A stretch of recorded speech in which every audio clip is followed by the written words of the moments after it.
Welcome to another episode of Junior Achievement of South Florida's Recipe for Success. Just as there are no two recipes that contain the exact same ingredients or measurements, there are no two success stories exactly the same. Recipe for Success features entrepreneurs, visionary leaders, and innovators of all ages who will share the ingredients that make them successful. Here's your host, Lori Salarulo, President and CEO of Junior Achievement of South Florida. Hey everyone, and welcome to Jay's Recipe for Success, brought to you by Junior Achievement of South Florida. I'm Lori Salarulo, your host for this episode and all of the episodes, I'm so happy to say.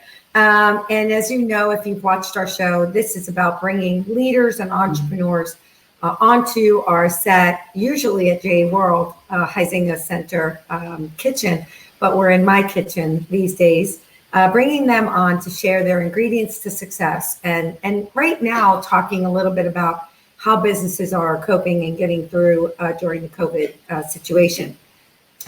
So today's guest, I'm really happy to know, I've known this family for a long time and friends with our guest sister for quite some time.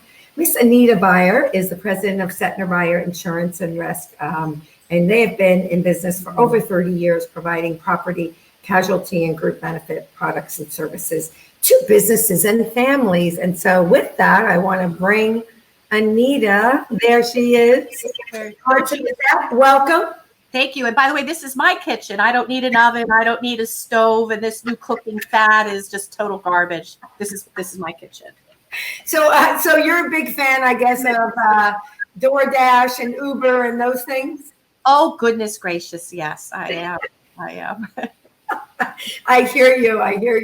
And I know there's all kinds of new ideas coming out now with virtual kitchens and all this kind of stuff. So interesting days we're in. I actually have never cooked so much. I'm cooking. I'm actually begrudgingly cooking. I am.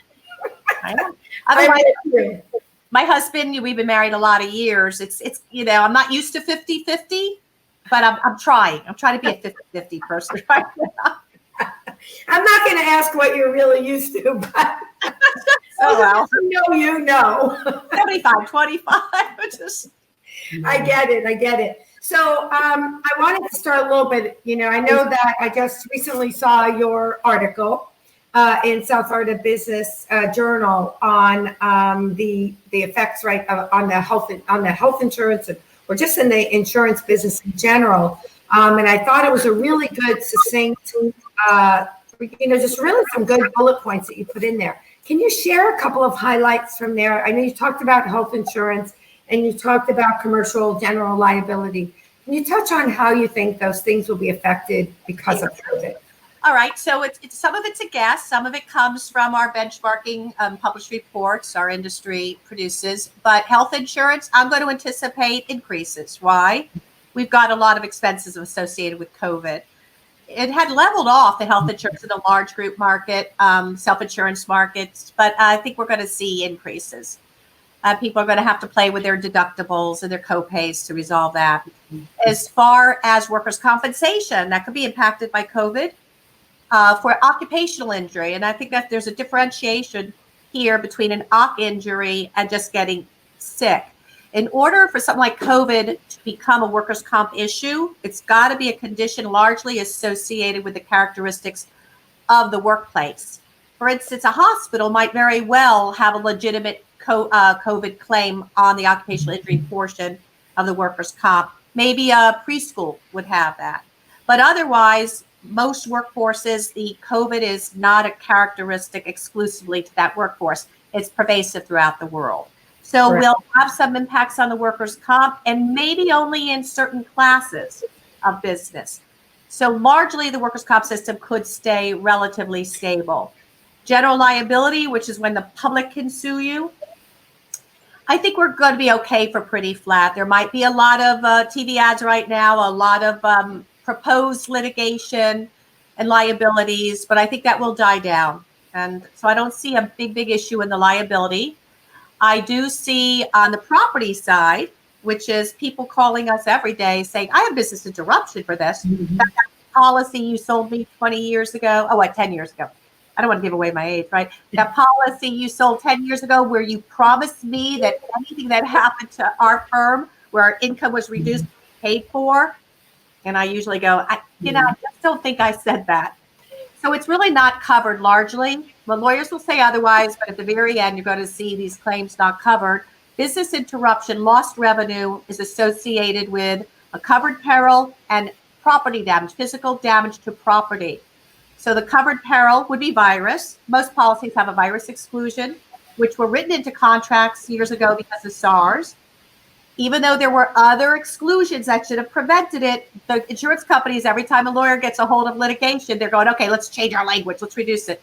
The second thing is the property damage. How has your property in your facility been damaged when all it takes is an alcohol swab to fix it? Those are the two issues. The insurance companies are already sending back declination letters. However, some state legislatures, now on a national level, there is a play at trying to impose on the insurers a responsibility to pay these claims in the absence of coverage. If you do that, this is a contract, you're changing American contract law. So no contract will be holy anymore. A meeting of two minds and enter into reasonable agreements. If the laws can come in, the judges, the Congress can come in and change that, we're going to end up with a mess in insurance. It would only take 2.5 months for the insurers to be out of business anyway. That's how much money this is, which is why the government took over it, right? Yeah, that could open up a really bad precedent across the board, not just in insurance companies. Yeah. And then I think the last one that people would care about business-wise is employment practices. What can an employee sue you for? The good news is throughout the country, when a facility buys workers' compensation, the state statute says in exchange for this workers' comp, generally speaking, in exchange for this workers' comp policy, your employee can't sue you. Even if the hazard was on the premise, he or she cannot sue you. The exception to that rule is unless the employer puts you in harm's way. And that way is something that is so obvious to the reasonable person that you would get injured. So the bar is really high for an employee to sue. So their only recourse right now would be to go to OSHA and lodge a complaint. And that might change the behavior of an employer that's particularly egregious or unfair. But most employers actually do want to get back into business. They do need their employees. And I find my employers treating their employees well and doing everything they can.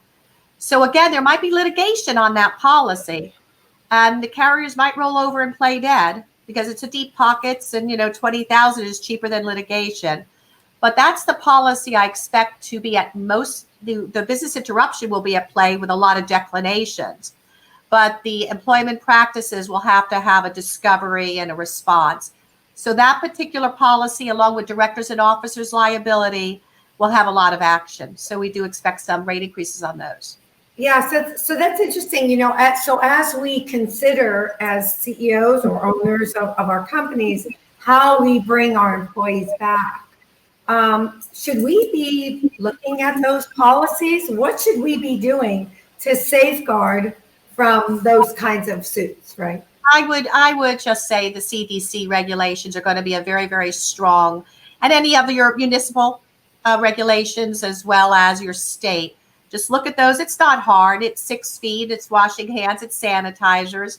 If you can't get masks, you can't get masks. Remember the law of negligence speaks to the standard is what a reasonably prudent person under a similar circumstance would do. Based on that, if you're reasonable, you're concerned, I'd say, don't worry, just bring them back. I had, in the very early days, I had one employee write me a very long letter explaining to me they felt unsafe at our premise. We have 500 square feet per employee. We're white collar in a Class A building. And I called his bluff. You called BS, is that it? I don't want to curse on a podcast, but I called it yes. I did. I hear you. I hear it. Yeah. I mean, listen, I think we're all going to be faced with some of that. And, it's kind of like, even when we let go of employees, there's always that risk, right, of suits and complaints. Which is why you have insurance. Right. And why we have policies and why we follow those policies so that we can defend, right, those types of complaints and lawsuits. So from from your perspective, as a business owner, right? So you said you have 500 square feet for employee. Right now, are all of your employees working remotely still? Oh, Lori. I had them. I was one of the first people to move my people out because we always had redundancy because of the potential for storms. So everybody has their computers. We have what we call a video portal. I click on a face, they answer the phone. We have tracking software for websites because we have confidential information of our clients. So when I send a computer home, I wanted double authentication. I want to be able to track what they're doing. That's for the safety of our clients. So we were prepared. We sent them home before most people were sending their employees home, but we were the first to bring them back. There is an anniversary as of yesterday. I brought our people back to work. I feel it's safe enough. We have our social distancing. We have our masks now. We have everything people need. And we are a collaborative environment. And some of our people are much stronger when they collaborate. And I saw that we were losing some, not competitive edge, the sharpness that I like to see, the debating, the trying to get to a near perfect conclusion for the sake of a client. Very hard to do that with video chatting. So Yeah. we brought them back. But I think in Florida, I think we're going to start to see that happen over the next 2 weeks. I might have just been one of the early. And we are an essential business. We never had to go home. Right. Well, that's true. And so, yeah, it's really interesting that collaborative environment, creating that collaborative environment, right? Following those 6-foot rules and all of that. And some businesses are fortunate to have that kind of space. I mean, obviously, we have 60,000 square feet. And so we could have, Finance Park with a table of 10 people, and we could easily be 6 feet apart, right? But so how does that lend itself when we're 6 feet apart? How does that lend itself to collaboration? Do you think people are adjusting? Oh, yeah, they're adjusting. And actually, some of my feedback's been very positive. I had a few say to me that they're happy to come to work because they have a reason to get up in the morning, to get dressed. And then when they go home and they're in this relatively isolated environment, at least they were out among people. So I know a lot of people talk about perhaps this will be a change now that we know distance work and distributed workforces work well. People might not want to come back. I'm not seeing that necessarily true. I will suggest to you, if our revenues are affected, we will understand that brick and mortar overhead costs might not be justified. Right. So I think the employer might drive that a little bit due to their, expense side of the equation. But I find our people like talking to each other. And, somebody just being on the phone with somebody in the business just 2-3 years, they're learning, listening to the person next to them. The learning curve will be much slower for new people if they're working remotely. Right. And isolated without those mentors around, right? Mentors. Even though it's indirect. So I agree. So you've been in business for 30 years. That's a long time. And been very, you look awesome. I know you were like 10 when you started. Yeah, 10. And you've been very successful over the years. And so tell me I know there's probably a whole recipe to your success that we normally on our shows at the studio would go through for a half hour. But if you could tell me your main ingredient, to your success, what has that been over the years? I'm going to use a really simple word. It's called empathy. We need to understand what our client needs. And when we think we delivered it, we need to then circle back to them and ask them, and we do, did we meet your needs? What did the experience feel like? And if the experience isn't resonating with all of our clients, we are going to tweak it and twist it. I hate to use the word perfection because nobody is perfect, but we do strive for perfection. We ask everybody to be the best they can be and ask them to treat our client as if it's their mother, treat their coworker as if it's a sister, and to treat the company as if it's needed. So, don't forget the boss. Yeah, and as if it's theirs, right? As if it's theirs. Ownership. Yeah. It's very, it has to resonate within each person's body. Am I doing something valuable? Do I feel my valuable? Do I feel that I'm valuable to this organization? And what is my daily task and work? How is it growing me as a person? And we try to make certain that recipe is there, that each person doesn't see work as a place to go, to make money, to produce, to spend. We want them to come to work, to produce, to grow their personal experience, right, to be better people, to have knowledge of the world, to feel personal power, to know how to resolve and create solutions. So we try to give them a very rich experience. And we actually, even if your job is narrowly focused on, let's say, accounts payable, we actually pull these people into a lot of sessions so that they understand how their job is really critical to this overall enterprise. Yeah, understanding the business as a whole, right, really helps everybody do their job better. And I would bet that empathy right now is something that you are truly having to practice, right? Reaching out to your clients and saying, how are you doing during this time? How can we help you? How can we help, meet your needs? Yep, so I think that that's something that's really in play right now. It is in play. And I go along to my people and I go to them. So don't forget, if you don't have a lot of work, remember, people aren't buying businesses right now. They actually retreated. All of our deals kind of went away if they weren't deep into them. But I said to them, remember, there's something called a phone. And it's a reintroduction to that thing where you just kind of like talk like this. Hello. And people would love to hear your voice. So that's what we're reminding them.